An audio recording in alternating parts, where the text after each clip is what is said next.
कि आपके चाचा रहे हैं स्वर्गीय रीतिलाल बाबू, कैसे देख पा रहे हैं आज उनकी पुण्यतिथि है कि जात से जमात तक और पंचायत से पार्लियामेंट तक ये जो नारा जो दिए ये युवाओं को या आज की पीढ़ी को कितना और क्यों जानना चाहिए। स्वर्गीय रीतिलाल बाबू के 22वीं पुण्यतिथि है और मेरे साथ बात करने के लिए गांडे के पूर्व विधायक रह चुके हैं जयप्रकाश वर्मा जी। सीधे तौर से बात करते हैं कि आपके चाचा रहे हैं स्वर्गीय रीतिलाल बाबू, कैसे देख पा रहे हैं आज उनकी पुण्यतिथि है।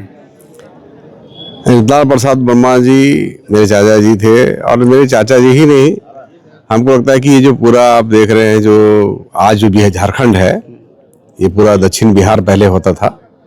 तो इस पूरे इलाका में जो व्यक्ति गरीबी रेखा से नीचे थे, जिनका अधिकार छीना जाता था, जिन्हें जो मिलना चाहिए था वो ले लिया जाता था, जिनके पास जानकारी नहीं था, ज्ञान नहीं था, तो ऐसे लोगों को मुख्य धारा में ला करके उनके जीवन को कैसे बेहतर बनाया जा सके, इसके लिए लगातार संघर्ष किए। एक बेहतर समाज सेवा का मिसाल प्रस्तुत किए, तमाम लोगों को जगाए, जागरूक किए, उनके अधिकारों को उनके लिए संरक्षित कराया, लड़ाइयाँ लड़ी, संघर्ष किया।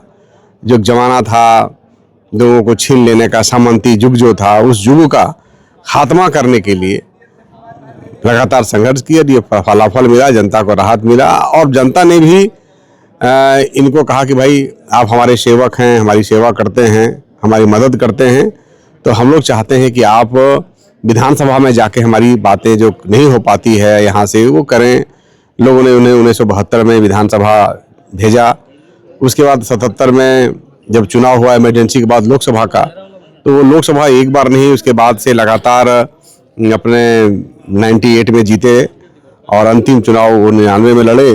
उपचुनाव जो तुरंत हो रहा था उस चुनाव में वो नहीं जीत पाए थे और 98 तक लगातार ही जीते और जनता को लगातार सेवा किए। लोकसभा में इन्होंने बहुत अच्छे अच्छे विषयों पर हमेशा चर्चा किया।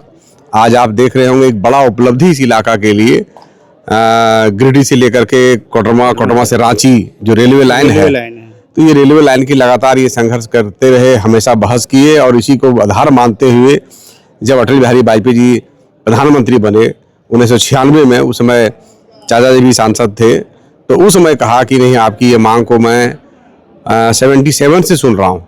जब से आप सांसद बने हैं 77 से आपके इस विषय पर लोकसभा में हर बार प्रश्न होता है। एक बहुत बड़ा महत्वपूर्ण विषय है और हमारी जब सरकार बनी है तो हम पूरा करेंगे। तो वाजपेयी जी ने इन्हें एक उपहार के रूप में इनके लगातार संघर्ष को देख करके मैंने गिरिडीह से लेकर के रांची रेलवे लाइन जो देने का काम किया। 1996 में शिलान्यास हुआ और फिर बन करके लगभग 1915-14 में तैयार हो गया और तब से रेल दौड़ने लगी है। उसके अलावा ऑप्टिकल फाइबर, तो आज क्योंकि मोबाइल का ज़माना आ गया, जो पहले तार के साथ जो टेलीफोन होता था, तो उस तार के साथ वाला टेलीफोन को जैसे ऑप्टिकल फाइबर के माध्यम से हर इलाकों में टेलीफोन के माध्यम से लोगों को जोड़ना, WLL जो विषय था पहले आप देखे होंगे, जानते होंगे, जो पुराने लोग जानते होंगे, और हर गांव में टेलीफोन पहुंचना, उसके लिए भी इन्होंने बेहद प्रयास किया था और ये सफलता हासिल भी की थी। उसके साथ साथ आप देखते होंगे कि ग्रामीण क्षेत्रों में बैंक को लाना, तो हाँ, सरकारी बैंकों को लाना, तो इन्होंने सरकार के सामने प्रस्ताव रखा कि भाई ग्रामीण क्षेत्र में बैंक होने चाहिए और उसी समय बैंक ऑफ इंडिया को गिरिडीह जिला का कमान संभालने के लिए दिया गया और बैंक इंडिया को सभी ग्रामीण क्षेत्रों में शाखा खोलने का जो प्रयास हुआ आज खुले हुए दिखते हैं। तो गिरिडीह का एक अग्रणी बैंक के रूप में जो स्थापित करवाया रीतिलाल प्रसाद वर्मा जी की देन रही थी। उसके अलावा आप देख रहे हो कि इन्होंने बहुत बेहतर प्रयास किया था कि भाई रोजगार का सृजन हो सके इस इलाका में। इसीलिए जो कोटरमा के नज़दीक में जो बरियारडी है, वहाँ पर एक बहुत बृहद आयुध कारखाना का मांग इन्होंने केंद्र सरकार से किया था और बहुत लड़ाई भी लड़ा था, आंदोलन भी किया था। जेल भरो अभियान इनका एक जो इनके आंदोलन होते थे, उस आंदोलन में एक बेहतर सबसे बड़ा आंदोलन था जेल भरो अभियान, जो बरियारडी के आसपास हमको लगता है कि 10-12 किलोमीटर पूरा परिधि, कल एक लाइन नहीं, पूरे परिधि में माने इतना विशाल जन समुदाय जुटा था उस डिमांड को लेकर के, जनता का समर्थन भी था उसमें।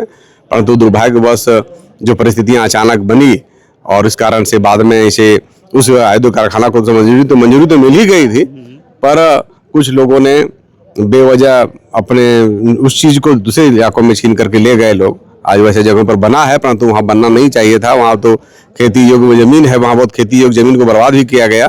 और जहाँ पर बरियाडी में जो जगह, जो स्थान हमारे चाचा जी रीतलाल प्रसाद वर्मा जी ने सरकार को जो दिखाया था, जहाँ का मांग रखा था, वो जगह तो आज भी बंजर ही है। तो वो जगह में फैक्ट्री बैठने से कोई हानि नहीं होता, तो वहाँ लगना चाहिए था, पर नहीं। एक अधूरे सपने के रूप में, महत्वपूर्ण सपने के रूप में एक वो रहा। और उसके साथ साथ इस गिरिडीह जिला में एक बड़ा कृषि विश्वविद्यालय का भी कल्पना वो करते थे, क्योंकि ये कृषि बहुल क्षेत्र है। यहाँ पर बेहतर खेती की व्यवस्था हो सके और लोगों को तमाम जानकारी मिल सके, पढ़ाई हो सके। तो एग्रीकल्चर यूनिवर्सिटी एक उनका भी एक सोच था।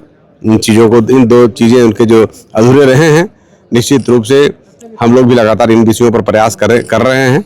और हम लोग का ये प्रयास होगा कि उनके जो अधूरे सपनों को साकार किया जाए।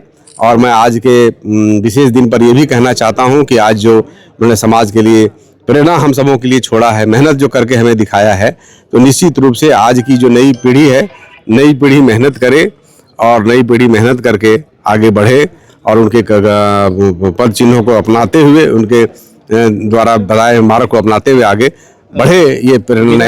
विधायक जी, अंतिम में हम ये जानना चाहेंगे कि जात से जमात तक और पंचायत से पार्लियामेंट तक ये जो नारा जो दिए, ये युवाओं को या आज की पीढ़ी को कितना और क्यों जानना चाहिए? आज निश्चित रूप से लोगों को अवेयर होना चाहिए, जागरूक होना चाहिए।